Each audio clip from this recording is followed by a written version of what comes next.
Hello everyone, my name is Yahya. And my name is Sana. And you're watching Multicultural Civic Platform. Today we are joined by a very special guest, Sheikh Muhiadin Omar. He's an Imam and Educational Director at Bilal Mosque, and he is the Executive Director of Bilal Community Center and Family Center. He's also a social worker and facilitator at Newcomers Support Unit Program at Manitoba Possible. Assalamu alaikum, Sheikh. Wa alaikum salam wa rahmatullahi wa barakatuh. It's a very special honor to have you here today.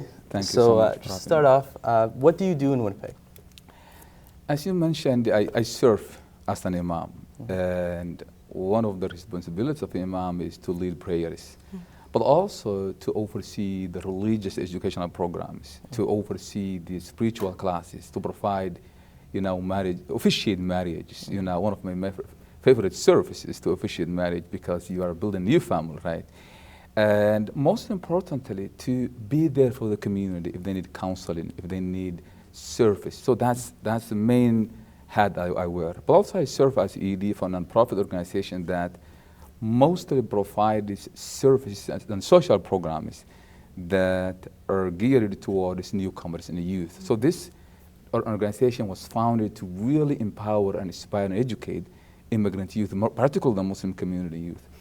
And plus, I also serve as a member of MI Fiqh Committee, a committee that is designed to provide religious also and research-based positions on questions raised by the community.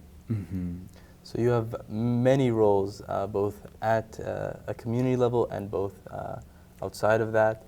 So in your opinion as an Imam, what are some of the qualities that someone should have or should strive to achieve to be an Imam? It's a very important question because I think the first quality is to have a big heart.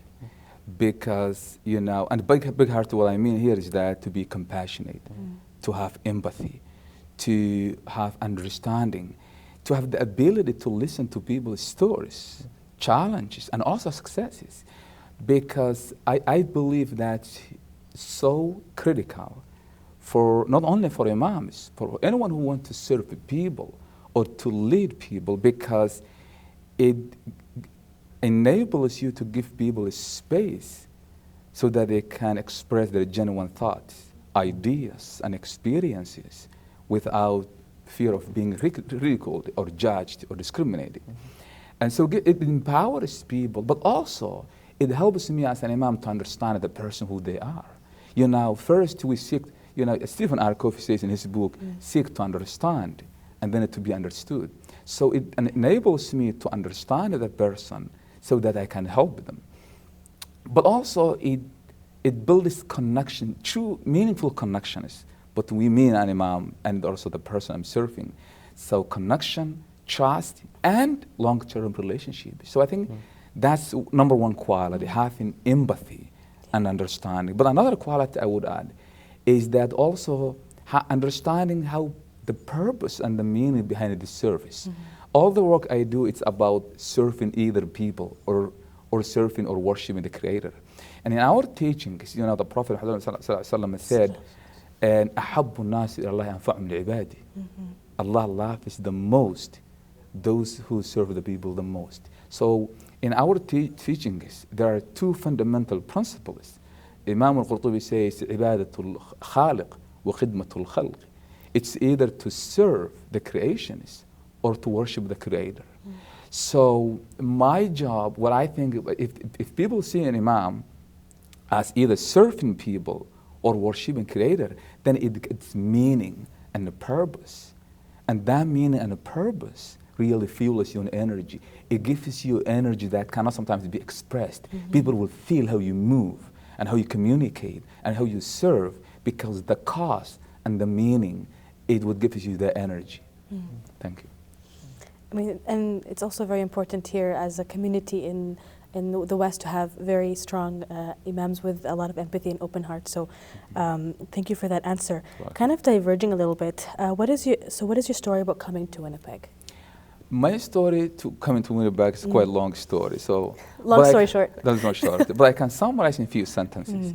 When I was 12 years old, and after memorizing the entire Quran, I decided to pursue education, particularly Islamic education at that time. But my family, who was living outside of the city, was reluctant to send me by myself. So at the end, I decided to escape. So I left my family without their permission, managed to reach the city, and I had agreement with my uncle to teach Quran to his children in order to live in the city. So in 7 years, he moved finally, so I lived in the city 7 years to get Islamic education without a family, most of the situation. In so many years, slept at the mosque or community centers. After 7 years, I also internally immigrated to the capital city of Somalia, which I lived also for another 4 years. Finally, I was very fortunate to get a scholarship from the Islamic University of Al-Azhar in Egypt.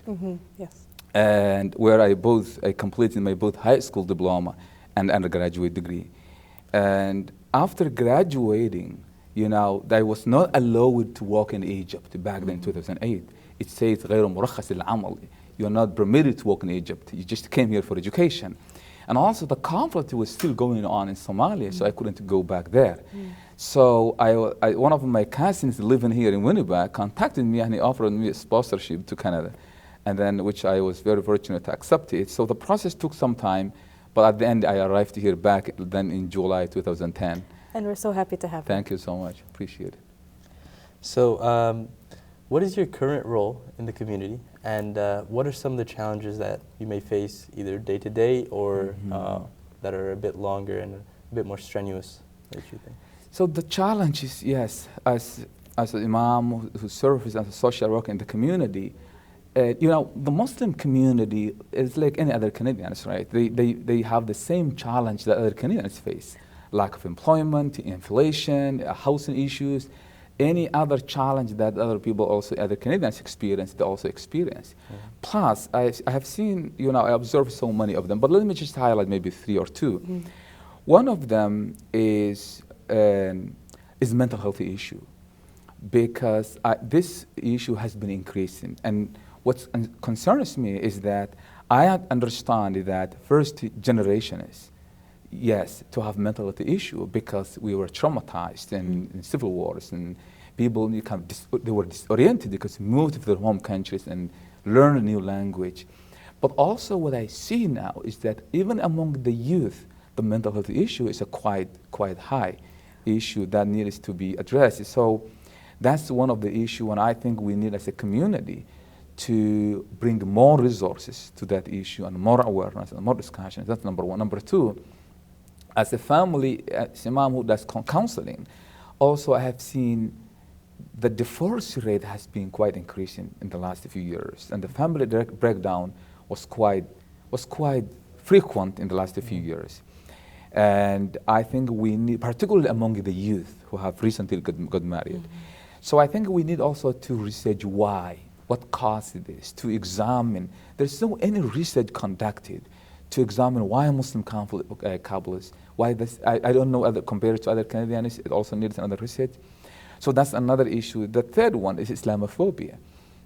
And so many people, you know, and we're very fortunate, we have good relationship with most of the Canadians in Manitoba here, but it's still Islamophobia is an issue, and it exists in our schools, in our systems, and that also needs to be not addressed in one day, but to have conversations about it and to talk about it.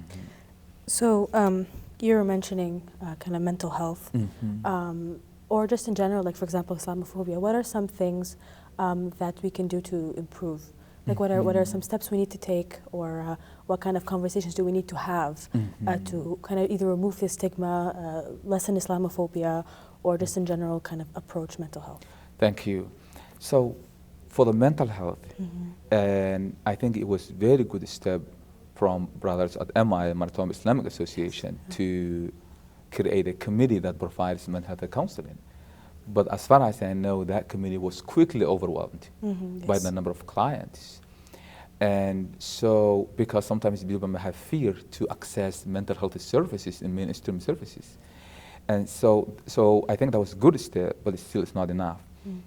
One of the things we need is to educate families about mental health issue. And because what I see is that young children or youth, they may have mental health issue, but the families may not understand. Families may not realize the severity of that problem until it is too late. Yes. So I think educating families as early as we can plays a vital role in preventing the problems to be worse. Yes. That's number one. Number two, allocating more resources. I don't understand sometimes why it's easy for the Muslims to donate just to build a wall of the masjid, but not to build the brains of our community members. You know, human beings and their mental well-being is a fundamental principle in our teachings. So we can raise, let's say, $300, $500 million, $1,000 for mental health support, for counseling services, for any problem that may alleviate even mental health issue. Yeah. So that's one. For the Islamophobia, I think the survey that has been done by MI was so good because I learned a lot from that. One brother, my good friend, Dr. Idris Bakri, talked about that in one of his presentations. So I think what we need from there is to educate the Canadians to have that conversation, because we have very sound and healthy relationships with our Canadians. So to build upon that and help, because people sometimes when they don't have education, sometimes they don't know even they're doing Islamophobic statements or errors. So education, communication, and outreach also can address that. So yeah, there's been a lot of struggle throughout the Muslim community in the, let's say, approximately like last decade. So we've also seen a lot of youth, you know, leaving the community and not coming to the mosques as much, and you know, going down less fortunate paths and making like worse decisions. So whether that can be, you know, attributed to social media or like a change in culture, what are some of the steps that a youth can take, and also our community in general? What should we be doing to bring our youth back to the masjids, to all the mosques, to all the events, and have a stronger and tight-knit community? Very important question, very thoughtful, very insightful question. I really appreciate, because, you know, our success here is largely determined by how we are successful in empowering our youth to lead after us, right? So I will start with what community can do it, and we'll come back to the youth. I think, number one, most of the religious institutions, Islamic institutions, we prioritize the religious services, congregations and halaqat, and they're very important because the spiritual growth and faith is needed. It's quite important for us. But I think also equally it's important to build social programs that address the need of the youth. So for example, at Bilal, when I start being there as an imam, I realized, you know, I can bring youth Friday halaqah, Saturday halaqah, but would that address their own needs? Not that much. And so we founded this non-profit organization, Bilal Community and Family Center, to bring social programs. So for example, the summertime, we bring over 200 children and the summertime, so that they go have soccer and basketball, and they visit so many places, so that they can build a relationship not only with the mosque but with the entire community, with the city. You know, there's a research done, I think, in Finland, that when Muslim youth, newcomers in general, build that attachment with the city, they become very confident and they become successful compared to other people. So I think, number one, providing more social programs that are geared towards youth, bringing projects that employ youth at the mosque, bringing projects that youth can benefit from. It's the number one. Number two is the leadership engagement. So, and you know, in many organizations, I cannot speak now to any special organization, but generally, most of our organizations are led by people like me, who just came recently, right? And we dominate there, we just hold it. So I think it's good to empower youth, to lead, to engage, and this is what you are doing now. I'm quite inspired to see you and Sister Sana, Brother Yahya, and other brothers here doing that because it shows that youth are engaging.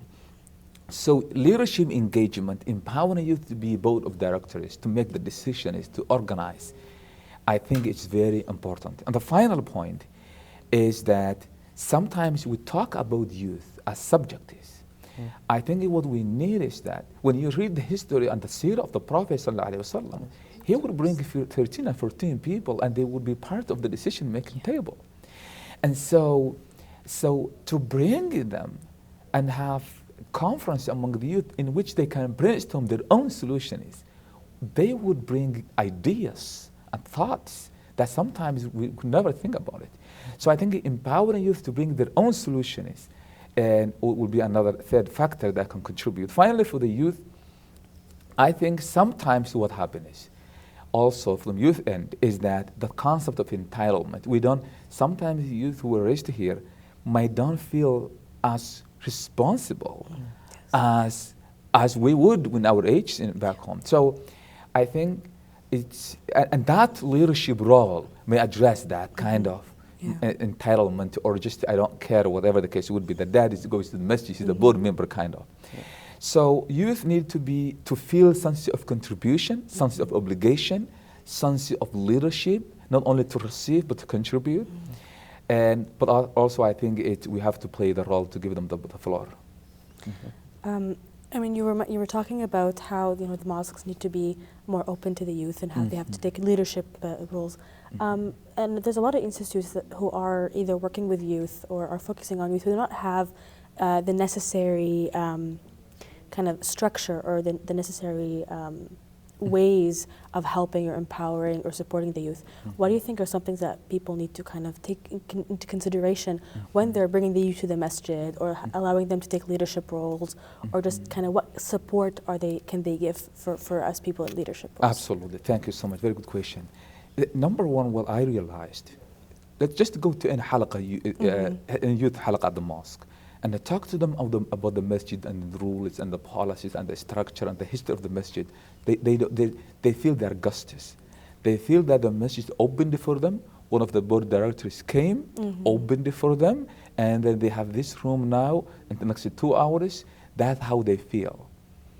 And unless we change that mindset, that they know this masjid, they know the history, they know the policies, they know the procedures, they know what it means to be even a board director. All of those roles, that they feel it's their place. Number one, that's the first start.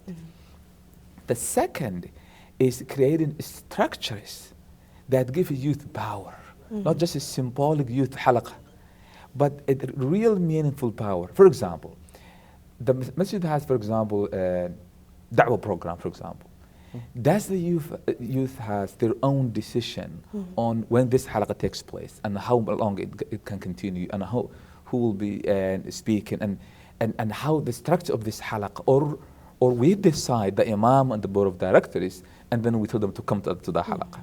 So I think it's about having that level of humility for us to just sit down with them and say, you know what, this is your halaqah. We want you to be engaged. Because sometimes youth don't engage, so we don't blame only the elders. But we would like you to engage, but we're going to empower you. What would you like? And then give them actual structure and power. For example, we have a takaful program. The youth can, 7 youth can be on takaful committee. And we have maybe 2 mentors from the board of directors. And they can make all the decisions. And so one of the things we need also is what they call mentorship program. Yes. And so in each committee, in each program, in each funding, each mosque, we can create a mentorship program. If any youth would like to be an imam in the future, I would be more than happy to mentor that youth, pave the way for them if they want to go to a scholarship outside, if they want to learn education here. But do we have any mentorship system in which we can mentor youth? No, we don't. So I think creating mentorship even system it can also empower youth. So if you would like to learn more about certain area, then you can say, you know what, that's the person I would like to talk for mentorship. Okay, so we have talked about a lot of some of the negative stuff throughout the community, but from your experiences, what are some of the positive things that you've have had first-hand experience at witnessing, and some of the things that you see, positive things that are happening throughout the community that may have recently started or something? I like positive questions first, because the Prophet ﷺ loved the positivity, right? كان يعجبه الفعل. He liked the positivity, right? And so I often like talking about my approach. Even counseling is a strength-based and a positive-based approach. So I like to see positive things in our community. Number one, we have a sense of unity in our community here. And I'm very grateful to Allah Azza wa Jalla for that, and for anyone who contributed to that. Before the last Eid Fitr, we all had to come together to pray. Eid congregations together, where every Muslim person comes at the same place, at convention center. So you can see the entire community, you give salam to everyone, you celebrate, you have photos with your families, but also friends, colleagues, sometimes your classmates, you didn't see them the last 10 years. So that's a powerful sign of the unity that exists in our community. So I'm very grateful for that, and a great strength. The second one, another positivity I see in our community is a huge sense of generosity. You know, and let me give you an example. What do I mean? Because it's very concept, right? Like abstract. Some of the time it may sound like abstract, but the Muslim community here, they are the ones who built and still support their institutions, whether that's a mosque or a community center or an Islamic school. They also support their extended families and relatives back home, many of us. And plus, Muslims contribute to local charities and organizations. People think sometimes there's a perception that Muslims support only their own institutions or their home countries or whatever. But the reality is that check around, talk to Muslim friends how much they contribute to their local donations and the food bank and the communities around. And because giving and generosity, it's highly emphasized tradition in our Islamic religion, faith and culture. And that's another one. Another positive I see in our community is the positive relationship we have with the larger Winnipeg community. So if you go to any community gathering, Muslim gatherings, you might find politicians, MLS, MPs, elected officials, colleagues, friends, who are just there to take photos, to have meals. And that's something to be very grateful, because sometimes some places that doesn't exist. But also to be further invested and to acknowledge that. So we have a lot to be proud and to be grateful. And also we're very grateful to the community we're living, because we have the freedom to worship Allah and to contribute to the community. So we're very grateful to our province and to our community as well. It's a very nice note to end on as well. I just want to mention I'm someone who's very involved just kind of at MIA and collecting donations all the time, like during Jum'ah. And it's beautiful to see like how people always, the same people just come and give back and give and give, and they're always giving. And the sense of community we all have, and we all, you know, strive to help each other. It's very beautiful. It's very beautiful. Thank you so much. We'd like to thank our speaker, Sheikh Muhiadin Omar, for joining us today. Thank you so much for sharing your wisdom and your time with us. If you like the content that you saw here today, please make sure to like and subscribe to the Multicultural channel.